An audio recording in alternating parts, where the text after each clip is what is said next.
it's Nubs here, making the video series for the planted aquarium and how you should go about setting it up.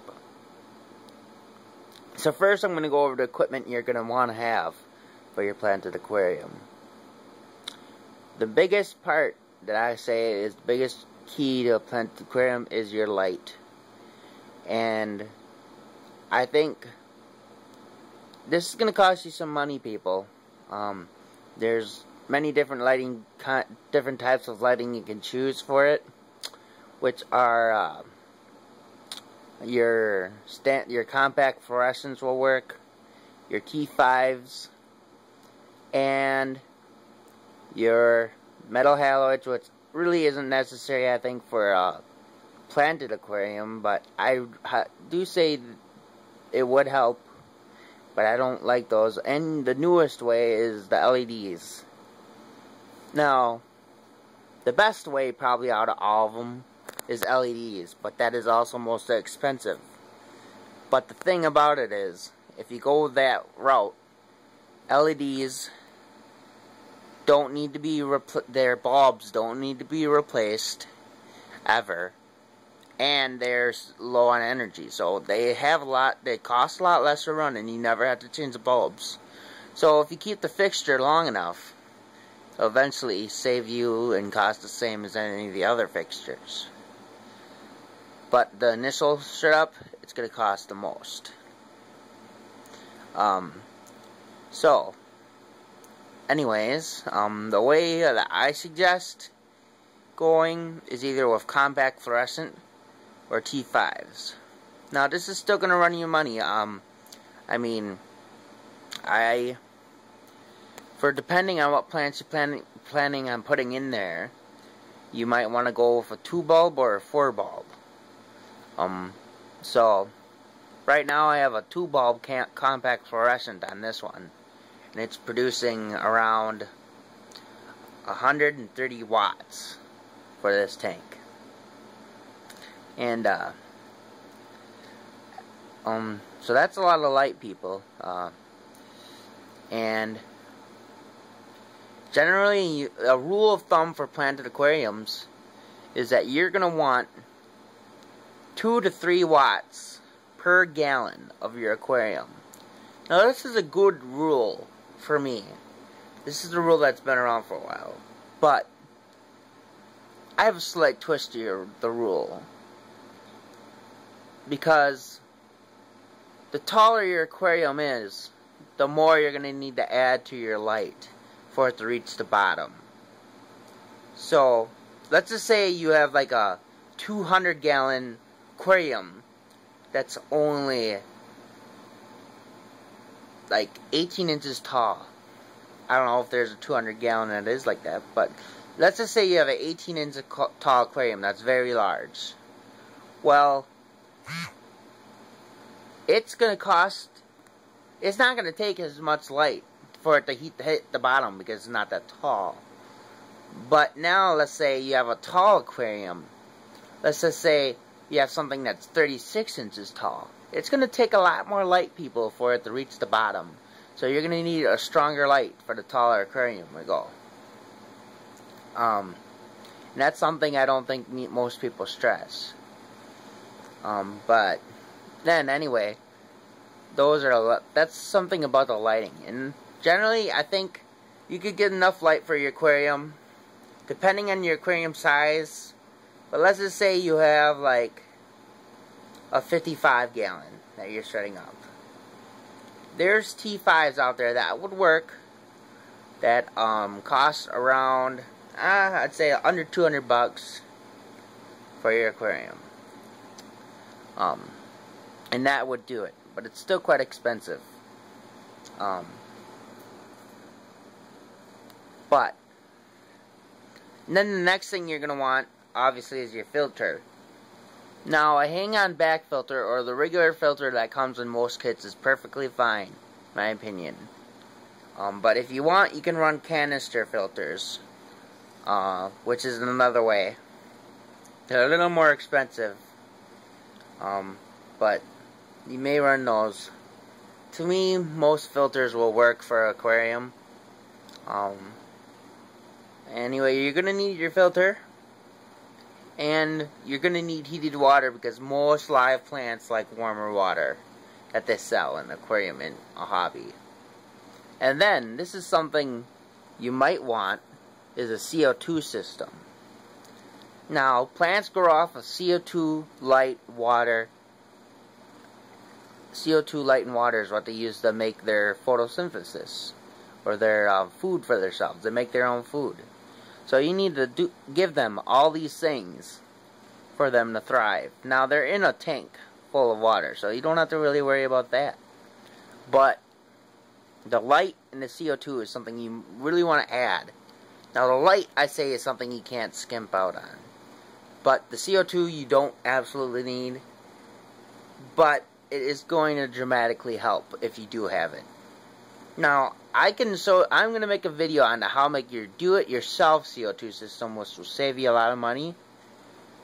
But if you can buy these systems, and they are probably better than my DIY, but they run pretty expensive, actually more than what your light would cost.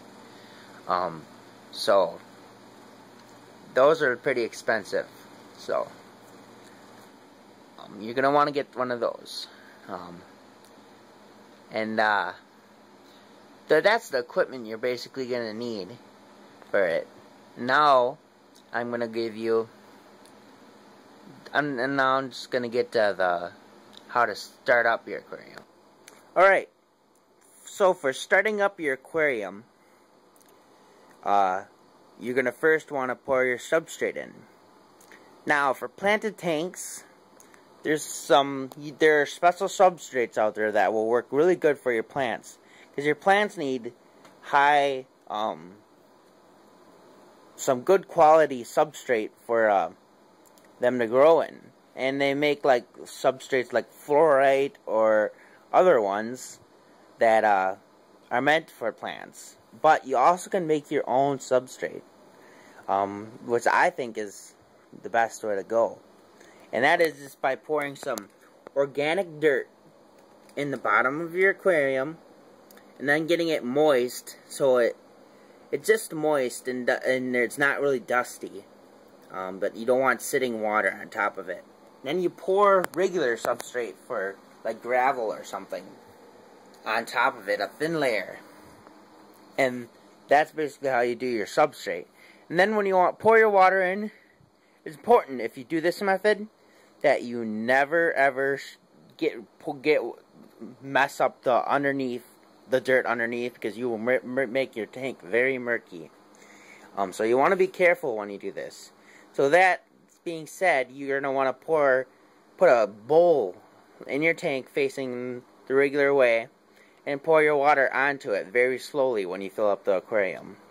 It's actually even better if you can find a way to siphon your water into the aquarium slowly. This will work even better than pouring it, because there's a lot less water flow. So yeah, once you pour your water in, you're thinking, I can start adding my stuff right away. Well, you can add a few fish to cycle your aquarium, which you need to go through a nitrogen cycle. So, that being said, I'm going to talk to you about the nitrogen cycle. So the nitrogen cycle is basically this. It's your tank building up its beneficial bacteria in the filtration and in your water. And basically what it is you put waste into your aquarium and let it deteriorate in there and break down by the healthy bacteria. And you can do this by putting a few hardy, cheap fish in your aquarium, and their waste will spike your ammonia levels, and then eventually your ammonia will break down into nitrites. Now, ammonia and nitrates are both deadly to the fish. This is why you need to go through hardy fish and cheap ones, just in case you can't make it to do this. But you need to put the waste in your aquarium somehow. So, this being said, after it turns into nitrites, it's going to turn into nitrates. And then now the nitrates is the end of the nitrogen cycle. And this is the stuff that is safe for fish, the nitrates. You still want to keep your nitrates level down, so you're going to need to do water changes and stuff. And but I'll get to that in another video. After you get the nitrates, it is safe to put your stuff in. And now I'm going to go over some tips for plants. So the main part of the planted aquarium, of course, is the plants. And as you can see, I have many varieties in here. Some tips for plants is that you're going to want to go and find out how tall the plants is and how they work. Now these plants in back I have get very tall. They can grow all the way up to the top of the aquarium, which is why I placed them in back. And then we have our shorter plants that stay up here. And basically when you plant your plants, you want to push them through your top soil and into the bottom soil. There are a few plants like Java moss and stuff that does not need to be in the soil.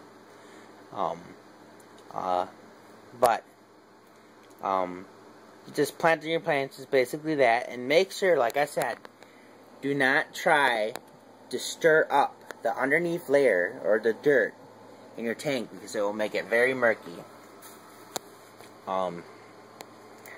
That's basically how you plant it. And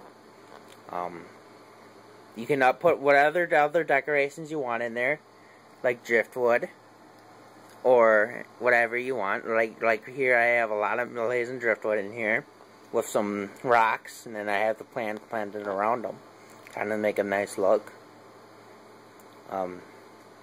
But that's how you plant your plants. One more thing on the planted aquarium, guys. Something you want to look at is what kind of fish do you put in your aquarium. Now the thing is, some fish eat plants, so you want to avoid fish that will consume your plants very fast. So you want to research if your fish are herbivores or carnivores or omnivores. Herbivores or omnivores have a chance of eating your plants. Good fish that I know for aquariums are like angelfish. Your tetras are usually good. And other carnivores. The tetras aren't carnivores, but they're just so small they don't eat it that fast. So that's just another quick tip, and that's basically your startup of your planted aquarium. I'm going to keep giving you videos on how to do things for it.